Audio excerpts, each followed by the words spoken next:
Ég er mættur í Tálknafjörð á Kvígindisfelli og þar skógrækt og ég með Lilju Magnúsdóttur sem ætlar að segja mér aðeins frá því sem verið að gera hérna á jörðinni.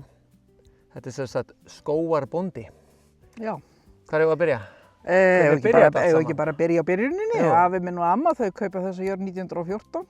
Foreldrar mínir tóku við búi hér 1959 og bjuggu hér alla sem búskap, voru sauðfjárbændur og síðan hætta þau í sauðfjárbúskap upp úr 90 og þá kom nú í ljós að það vildu margir fá hey og haga og annað. Þannig að þegar landshlutaverkefnin í skógrækt voru stofnuð 99 og 2000 þá voru stofnað verkefni hér á Vestfjörðum sem hitt Skjólskógar á Vestfjörðum. Og Sæmundur Þorvaldsson sem var framkvæmdastjóri Skjólskóga fór hér héruð og predikaði skógrækt fyrir mönnum og pappa leist mjög vel á þetta. Sá þarna tækifæri til þess að nýta jörðina til framtíðar og spurði okkur systkinin einhvern tíma, við erum 4 systkinin, hvort að við værum ekki til í að hjálpa honum. Og mín fyrsta hugsun var svo, jólatré út um allt. Og svo náttúrulega sagði ég eins og Hlíðindóttir, jú pabbi minn, ég skal hjálpa þér. Og þegar við byrjuðum hérna, fyrstu trén fara niður hér 2001, þá vissi ég að græna hliðin átt að snúa upp. Ég vissi ekkert annað skógrækt og hafði engan áhuga á henni. En eins og ég segi, Hlíðindóttir og hjálpaði pappa og hendaði með því ég náttúrulega fékk alveg bullandi áhuga á þessu. Mér fannst þetta alveg óskaplega áhugavert. Þetta sameinaði plöntunördin í mér og alls konar framkvæmdir og skipulag og allt mögulegt. Og við erum sem sagt búin að vera hér að rækta, gróðursetja og rækta og koma niður trjám hér síðan 2001. Samningurinn okkar, þetta sem sagt samningur við núna við Land og skóg, var upphaflega við Skjólskóga og síðan var það skógræktin og þetta samningur til 40 ára sem var gerður árið 2000, þannig að við eigum ennþá eftir nokkur ára á honum. Og hann hljóðaði upp á það að við skuldbindum okkur til þess að hafa skóg í landinu hér á meðan þessi samningur gildir og við fáum greiddan megnið af kostnaðinum, leggjum sjálf út 3% af þeim samþykkta kostnaði sem í verkefninu. En svo höfum við náttúrulega sjálf verið að gera heilan helling og við erum með hér samning upp á, við minnir að sé 67 hektarar, nær hér allt láglendi jarðarinnar. En þetta stór jörð, hún fyrst og fremst stór til fjalla, það er mikið afréttarland hér hjá okkur. En túnin voru hér aldrei nema einhverjir 12-15 hektarar og erfitt land. Ég segi það stundum ef ég ætti aur fyrir hvern stein sem ég tínt í Fellslandi þá þyrfti ég aldrei að vinna. Þetta skriðurinnið en mjög frjósamt og gott land á milli. Og við erum að rækta hérna fyrst og fremst timburskóg hér á láglendinu, sem túnin voru. Það ösp og greni. Og svo erum við með birki og reyni og lerki, hefur dafnað vel hér upp í hlíðinni hjá okkur. Og svo hefur við verið með svona alls konar tegundir, víðitegundir og elri hefur reynst okkur mjög vel í uppgræðslu í skriðunum. Hafið þið verið að fara mikið upp eitthvað? Nei, við höfum ekki farið mikið hér upp í hlíðina. Þetta náttúrulega bara bratt og þetta bara grjót og urð og fyrir það fyrst náttúrulega bara erfitt að komast það og öðrulega erfitt að koma plöntunu niður. En ef manni tekst það þá hérna dafnar hún, það virðist vera þannig. En við einhvern tíma taldi ég það saman að við værum hér með einhver 40-50 tegundir af hvæmi, þannig að það slatti. En hvernig var hérna þegar þið voru að byrja? Var þá gerð einhver, maður sér svona eins og þessi skjólbelti, var það svona upphafið að gera svona skjólbelti fyrir trén eða hvernig var þetta svona, og hvernig var þetta í byrjun? Óx þetta strax mjög vel eða hvernig? Upphafið sem sagt þarna 2000 þegar samningurinn gerður og hún heitir Arnlín Óladóttir, skógfræðingur á Bakka í Bjarnarfirði. Hún reyndar hætt að vinna núna, bara ræktaskóg. En hún sem sagt gerir hér skógræktaráætlunina og hún og Sæmundur höfðu verið mikið að stúdera skjólbelti og skjól og hún hvatti okkur til þess að huga að skjólbeltu.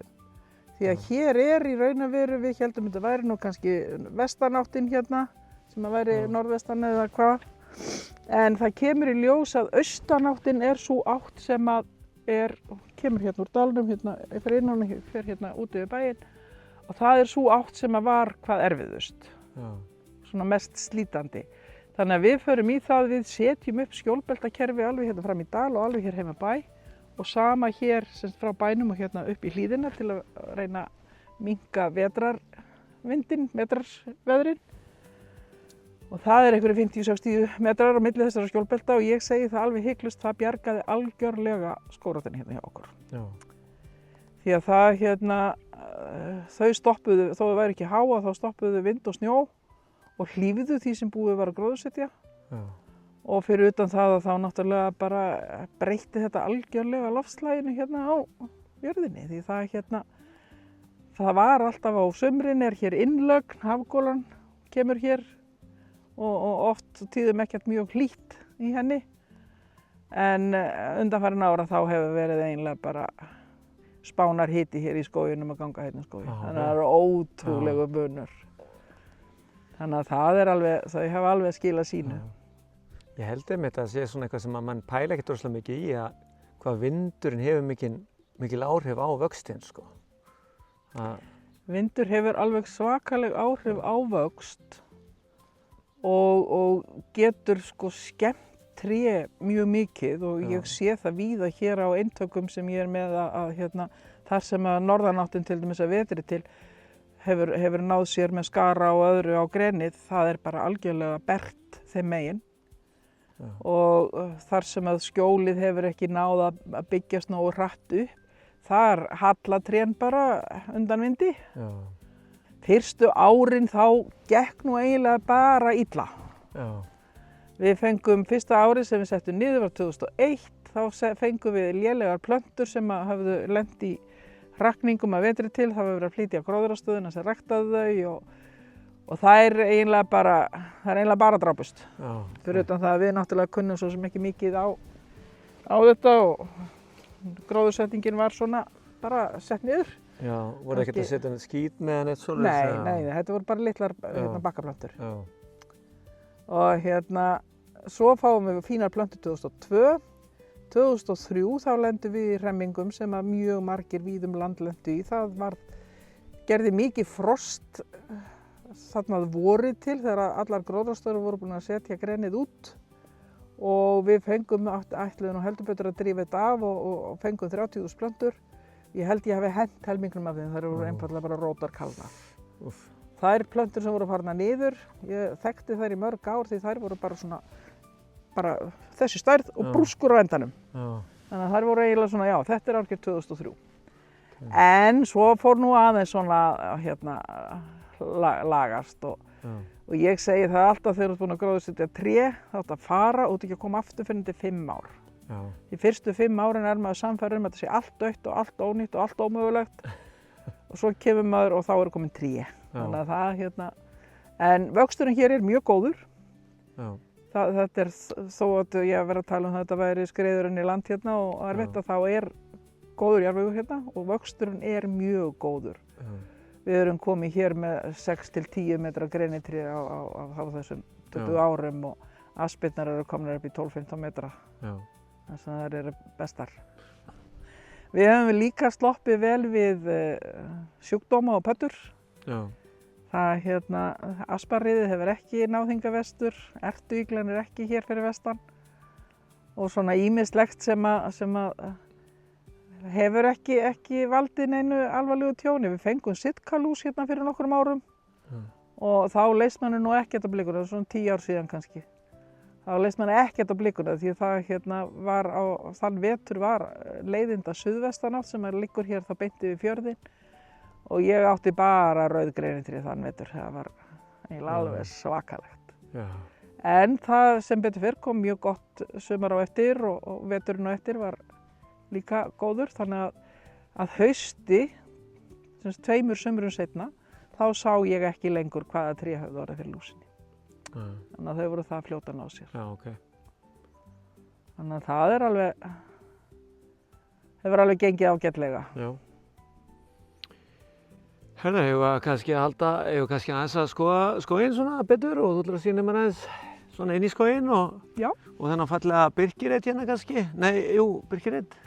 Jú, við skulum Tökum smá. rölta. Yes!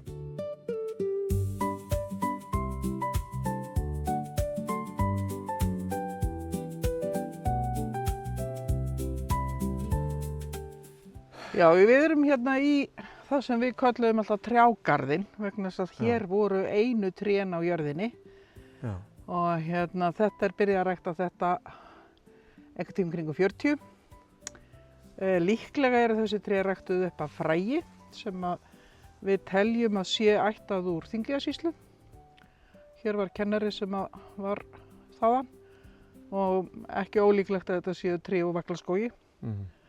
En þau hafa verið svolítið mikið ein í heiminum mjög lengi. Já. Því að hér var náttúrulega bara rýrt land og lítið sem það auksu. Þau hafa orðið fyrir áföllum, það hefur gert hér leiðindarok og snjóbrot. En þau virðast rétta úr sér öðru hvoru, svona allavega. En þetta er orðin gamall og gróinn reitur og eftir að féð fór hérna þá var náttúrulega engin beit þannig að þetta bara vex. Já, þetta ágætis hæði í þessum trjám og svona. Já. Þetta hefur verið sett í frekar rýrt land og svona og verið svolítið eitt í heiminum en svo þegar gróðurinn í kring hefur vaxið, hefur þetta þá líka svolítið Já, þetta tekið mjög mikið við sér núna síðustu svona 20-25 árin. Já. Og hérna eftir að féð fór þá virðist einhvern veginn eins og það komst hér inn og beit hér botngróður og annað. Já. En það hefur vaxið mjög vel síðustu árin. Já. En þau eru orðin, eins og ég segi, þau eru orðin 80 ára gömul, þannig að það orðin komin á góðan aldur. Myndarleg tré. En hann hefur ekkert sáð sér neitt út samt eða neitt svoleiðis? Jú, ekki hér í garðinum, því hér er gróið. Já. En út alla hlíðina hérna, undan austanáttinni og bara hér langt út eftir eru birkitré. Já. Og það sem er hér fyrir utan er langmest sjálfsögðu. Já. Ég meira að segja að fann einu sinni birkitré hérna hinum megin við fjörðinn sem að ég held að geta eiginlega varla hafa komið neins þar annars staðar frá heldur en hér frá okkur. Já, okay. Þannig að það hefur alveg víða verið út dross. Já. En þau dafna vel og... Já. Finnst alltaf svona gamli svona reitir sem ekki sál í þessu eitthvað. Þetta er gömul tré og bara ef við getum talað sko. Þetta voru, þegar við vorum krakkar, það var mjög spennandi að fara hérna í lautartúr hérna uppi til með nesti og sama hafa systkinabörnin gert. Já. Þannig að þetta hefur alveg verið, þessar staðar hefur mér verið mikið notað. Já.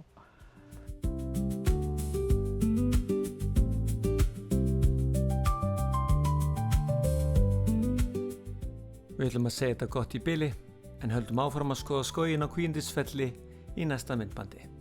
Þangað til næst.